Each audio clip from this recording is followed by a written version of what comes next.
This is a production of Florida State University. Coming up on FSU Headlines, Florida State University students study the sky. Florida State ROTC cadets earn national recognition. And Seminole Athletics springs back into action. All this and much more.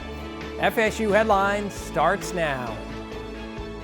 Hello and welcome to Florida State University and to another edition of FSU Headlines. I'm your host, Dennis Schnitker.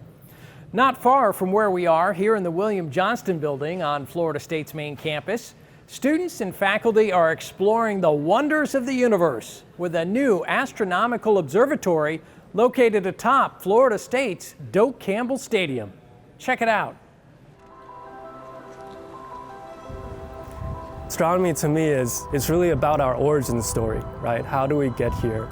And our technology today is advanced to the point where we can start to answer these questions. Yeah, so it's a very exciting time we're living in. We're here on top of the football stadium at the newly constructed FSU Observatory.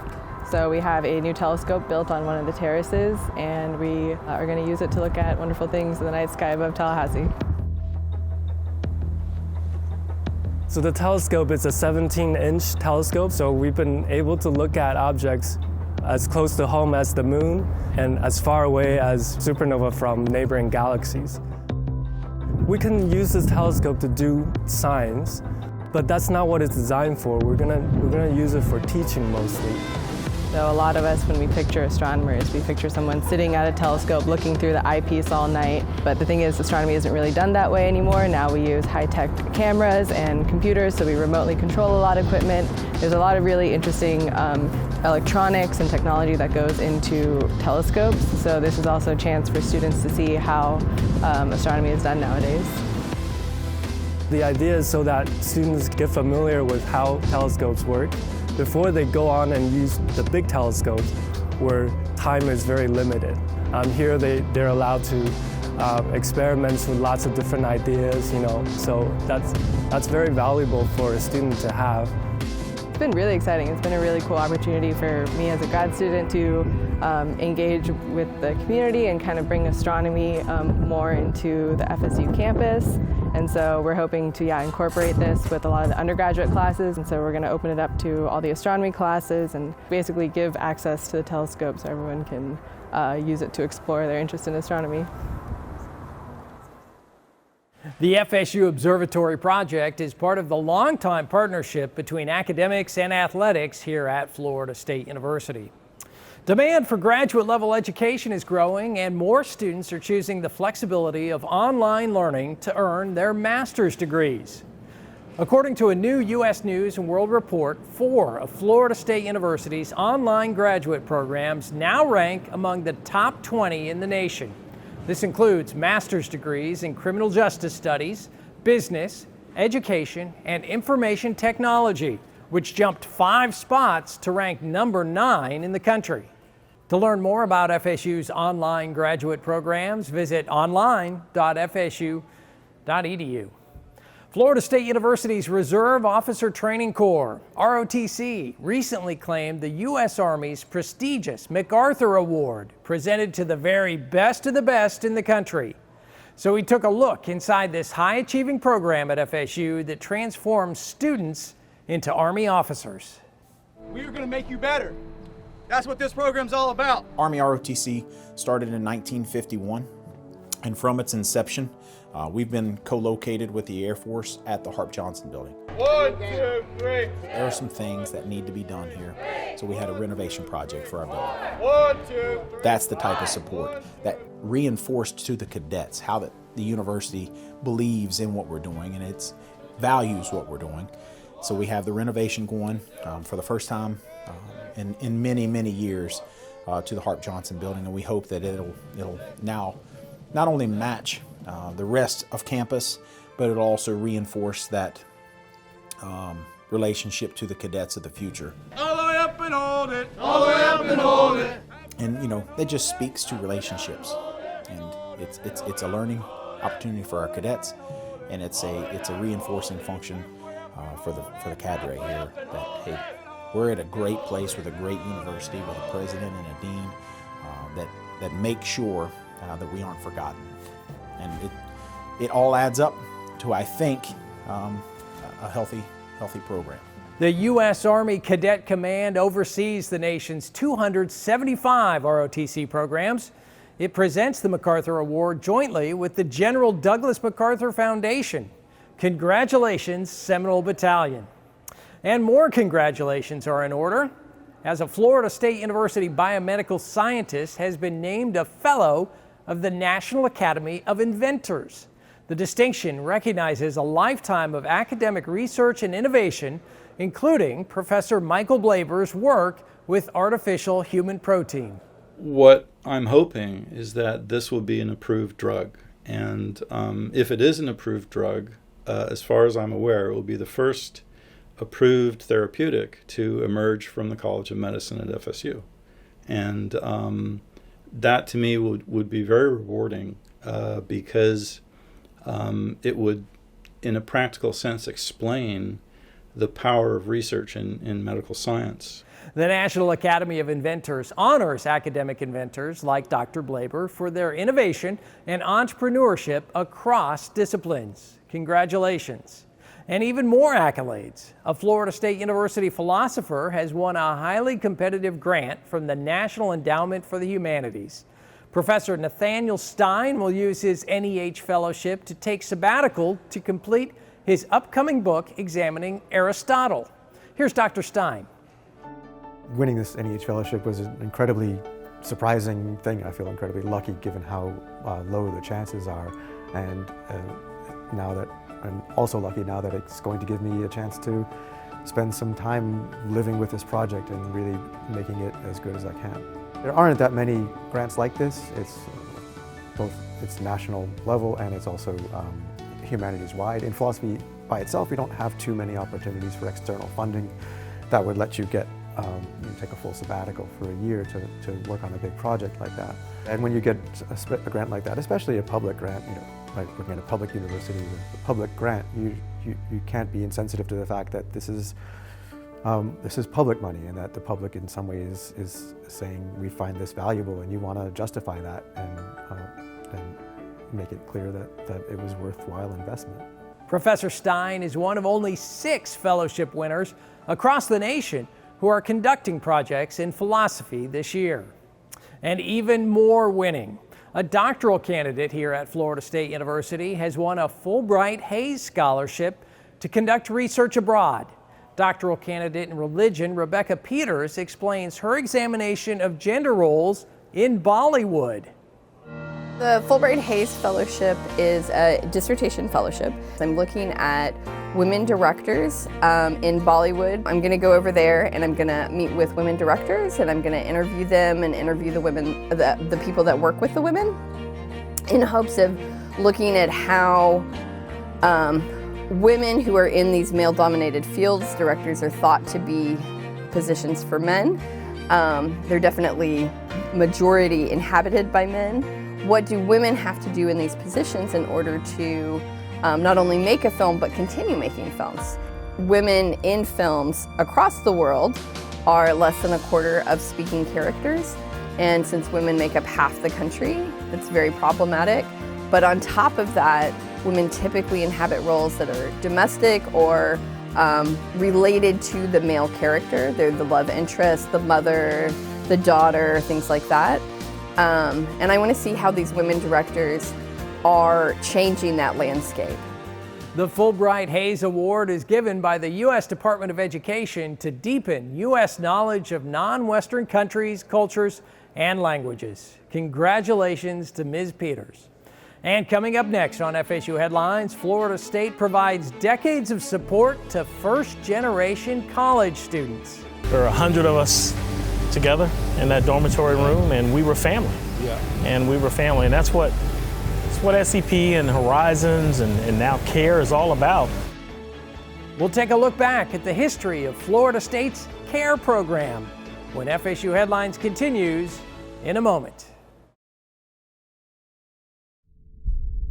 At Florida State University, we're proving that students from all walks of life can achieve at the highest levels. we're proving that intellect, creativity, service, and daring matter. We're proving the next generation can do more than dream of a better world. They can make it happen. We are Florida State University. When you buy a Florida State University license plate, you're not just showing your school spirit. You're supporting students like us. In the lab, in the classroom, and in the library. Putting this tag on your vehicle helps Florida State students achieve their dreams. So show your pride. Purchase an FSU license plate today.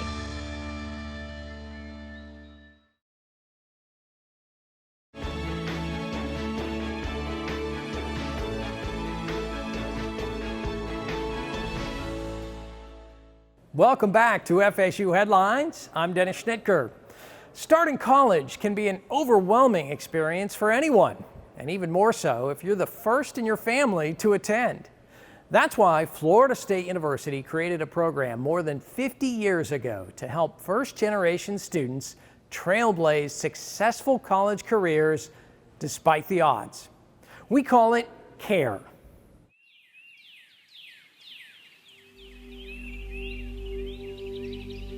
How about this, man? College Avenue.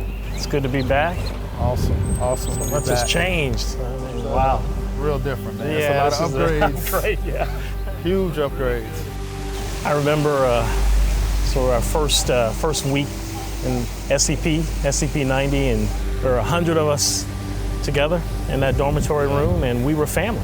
Yeah. And we were family, and that's what SCP and Horizons and now CARE is all about.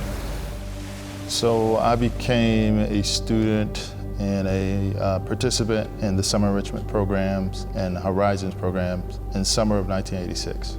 I was introduced to the program back at my high school as a way to really enter into college and get a transition step. CARE did not just spring out of its present form, but it really was built on the shoulders of many programs that were in place at Florida State back in the 60s, 70s, 80s, like Horizons Unlimited and the Summer Enrichment Program. In 1968, the university and the Faculty Senate created Horizons Unlimited to really find a way to increase Black enrollment at Florida State. Well, the Summer Enrichment Program, SEP, was designed to bring in minority students in through the summer and to help them transition into the university. The Horizons Unlimited program was a program designed to assist students throughout the course of the academic school year. Over the next 2 decades, multiple programs, minority academic programs, multicultural student support services, multicultural student affairs, all of these different programs and services were created to serve underrepresented students at FSU. A lot of these, if not all of these students, came from low socioeconomic backgrounds, and they really needed the kind of support. And I think when you are at a large institution like this and you are a part of a special, smaller group, it provides a kind of psychological support. It was sort of like a family.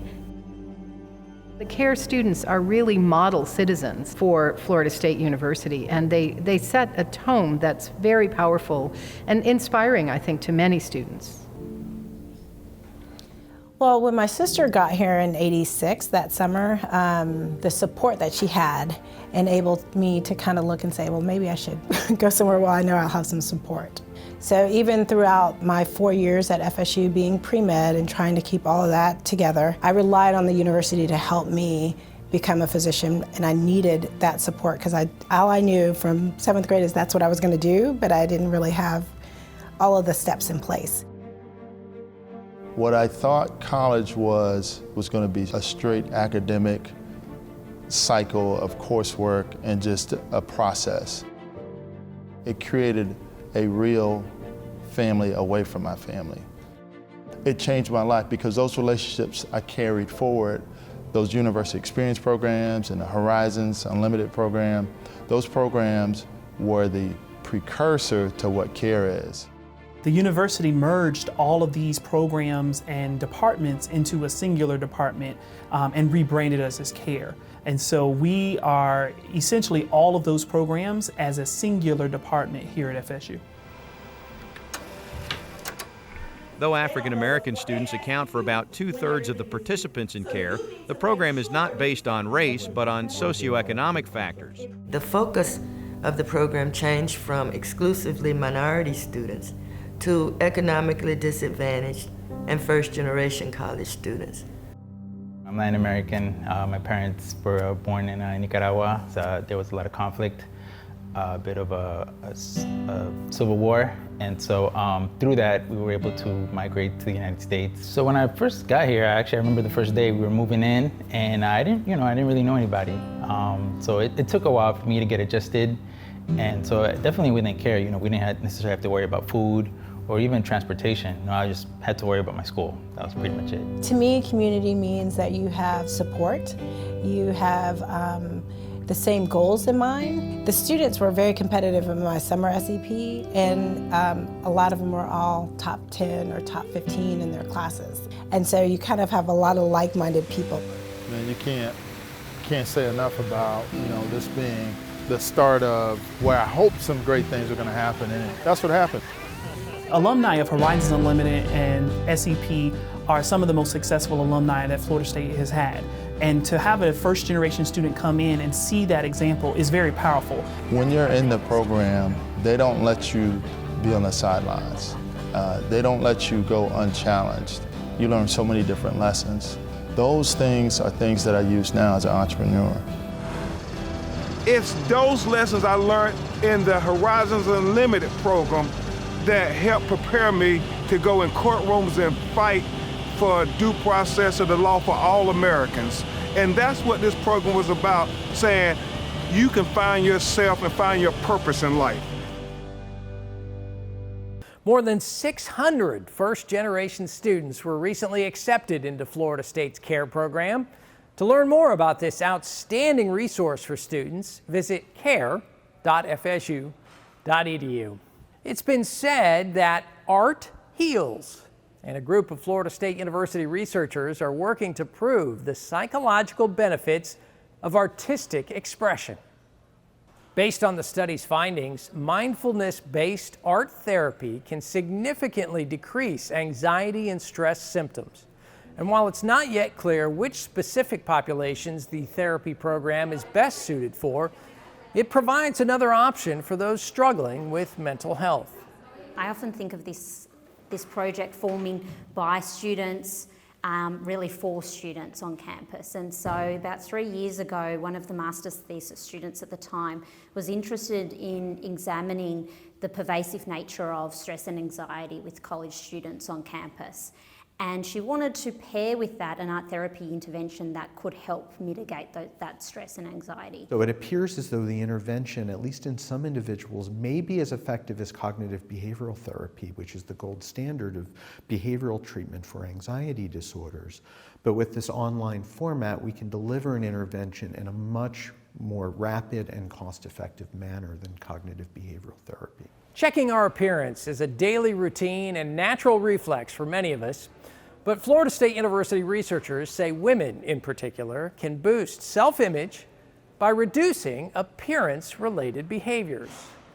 I think these are behaviors that generally kind of fly under the radar because they're so often just kind of normal. It's the kind of things that people do who don't have excessive appearance concerns, but it's just people who worry about their appearance a lot, people with body dysmorphic disorder or social anxiety or eating disorders, they engage in these behaviors a lot more than others. And that's why we're interested in seeing, like, what if we ask them to reduce them? Does that have any benefits? In our oh-so-competitive world, parents want to give their child every advantage possible. But when supportive parents become overbearing, it can backfire big time. According to new FSU research, helicopter parenting can hinder the development of key emotional and behavioral skills in young adults. These are parents who are doing things that essentially adult children should be able to theoretically do for themselves. So they're kind of hindering that transition into adulthood and into a more independent lifestyle. Prescribed fires are an important tool for managing fire-prone landscapes. But new Florida State University research reveals that those fires can come with a cost. Prescribed fire is a method that people use to be able to manage the lands. One particular group of people that are very interested in it is the Department of Defense. And so for this reason, they do calls every year for funding under a program known as CERTA. And we were selected for funding in this program this year. What they're interested in understanding is how to better, how to develop better prescribed burns in such a way to minimize risks of spread and also to reduce the adverse effects associated with prescribed fires, such as health issues associated with smoke being transported down to urban areas. We are trying to help fire managers to help them to have better understanding of how to manage the fire that they are prescribing, basically by deciding the ignition patterns, the geometry and orientation of the burn plots. The goal is, of course, that what we're able to develop here will be able to ultimately be transitioned to not only fire managers that manage lands with fire, but also to help with controlling, say, wildfires, coming up with strategies to be able to better fight these kinds of fires that are happening right now. Considering the unprecedented and devastating fires we've recently seen in Australia and California, the FSU researchers hope to better understand the complexities of wildland fires and develop more effective fire management techniques. Well, there's still more to come on this edition of FSU Headlines. For instance, we take our game to the court. And we'll head to the Diamond for a look ahead at the new eras of Seminole baseball and softball. Those stories when FSU Headlines continues in a moment.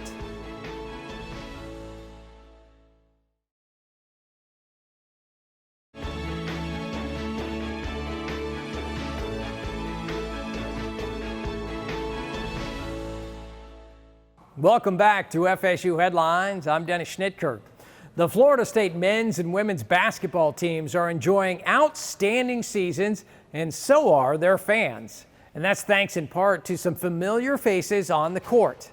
FSU Headlines reporter Mark Vaughn joins us now to give us the latest and an early look at Seminole softball and baseball. Mark? Hey Dennis, yeah, the men's and women's basketball teams having great years so far. We're out here at the Plex though because we'll have a little preview of Team 37 for the FSU softball program. Up first though, let's talk about some men's hoops. On the hardwood, the Noles beating the likes of North Carolina and Louisville in the ACC to help boost them to a number 8 ranking in the nation. A couple of wins over rival Miami helping them to 20+ wins already in the season. A couple of ACC setbacks, though, have the Noles in the top 5 of the conference standings, but not at the top like they'd like, trailing Duke and Louisville in that area. The team will look to right the ship, though, and win a couple of more games at the Tuck, heading into conference tournament time down the stretch. Elsewhere on the court, the women's basketball team also having a great season. The team heading down the stretch of the season with a great record, 20 wins overall, 10 wins in the ACC as we speak. The Seminoles looking for some big things this season, and they're doing it with a relatively young roster. 3 seniors on this year's team, but of course they've played a lot of basketball for FSU in their time here, so they're leading this great group of players for Coach Sue. On to the softball field like we talked about, and what a start for the Seminoles. Coach Lonnie Alameda and Team 37 starting the season in dramatic fashion at the Joanne Graff Classic here at the Plex, winning all those games. This team also on the young side, but some tough leaders who've won a national title leading the outstanding underclassmen onto the field. We spoke with Coach and Sydney Sherrill before the season about this group of young women. Really excited. It's a fun group. We've been talking about how young we are, but I think I'm to the point, like, we're past being young. It's time to go play and try to figure things out. I'm really excited for this team because we're really young, and it kind of reminds me of my freshman year. We were really young team then too, and it's kind of cool. I'm in a completely different role this year. As my freshman year I was a freshman and very young and starting, and then this year I'm a junior and kind of more in a leadership role, and it's just cool to kind of see a similarity between the two, my freshman year and this year, and just take it in a different role. But this team is really young, but we have a lot of talent, and I'm just really excited to see what we can do on the field and see what we're made of. Every team brings a different kind of fun because, you know, like last year you're defending a championship, you're trying to go through all the things that people are throwing at you on expectation side. Everyone's veteran in positions, you know what everyone's capable of. That was fun. Now, you know, you got new people, you know what you're going to get in the next 50 games with the season part of it, but we don't know how we're going to respond. It's like a puzzle, you know, for a coaching staff, and I look at that as fun. Of course, our young ones that are here, they're just excited, we get to play softball, you know, and they have no idea that it's going to be that for like a day in and day out and day in and day out, and so we're just going to have to keep their head above water a little bit on that, but that's the fun of it, right? As a coach, you can't play the game, so all you can do is prepare them, pick them up, put your arm around them, get into them when you need to, and you just thrive off of that energy of where we're at and how you can continue to keep them like a bumper car going down the road, you know, and I'm extremely excited for that. And we can't talk about a new season without mentioning the baseball team at FSU. Of course, this is the first season in a long time that Mike Martin Sr. will not be leading the team into play, but there's still a Mike Martin as head coach. This time it's the longtime assistant and former Seminole baseball player himself, Mike Martin Jr. He's entering his first year as coach, and they're looking to play great baseball. The rankings liking this team as well. Preseason rankings has them at number 12. The Noles were picked to finish second in the ACC Atlantic this season as well. And as always, you can keep up with all things Seminole athletics by visiting Seminoles.com. Dennis, back to you. All right, thanks, Mark, for that update. What a great time of year for Seminole sports fans.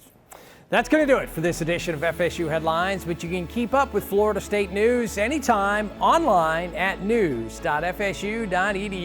It's the official news website of Florida State University. For everyone here at Florida State, I'm Dennis Schnitker. Thanks for joining us. We'll see you next time.